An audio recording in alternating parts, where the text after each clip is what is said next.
Italy macro story looks good to us. The economic data are now turning, and growth has come back.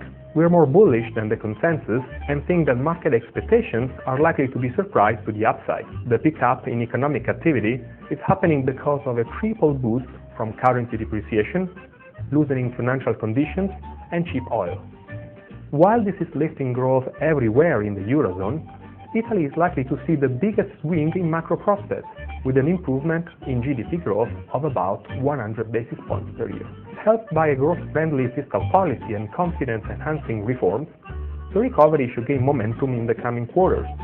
Exports look set to strengthen, and domestic demand should also benefit from a return of confidence, and is likely to be the main driver of the recovery.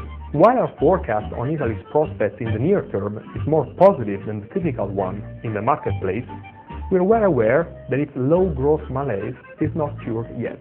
But what's underappreciated in the market is that Italy's recovery puts it in a sweet spot to reform its economic fabric and raise potential growth. Even though the reforms have not yet reached critical mass, they're starting and are reviving confidence. We expect further steps to follow the recent labor market and banking sector reforms, the cut in the tax wedge, and the new electoral law. It's likely that further institutional changes, such as the constitutional reform to reduce the powers of the Senate, will be approved.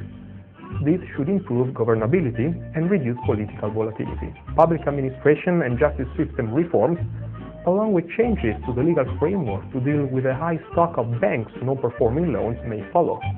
We'd expect to see some effects on potential growth within 1 to 2 years. If implemented, this would make us more positive, as it would mean that the ability and willingness to reform is strong, and could perhaps contribute to lift Italy's sovereign rating too, as we argue in our Now or Never report attached to this video. Take a look.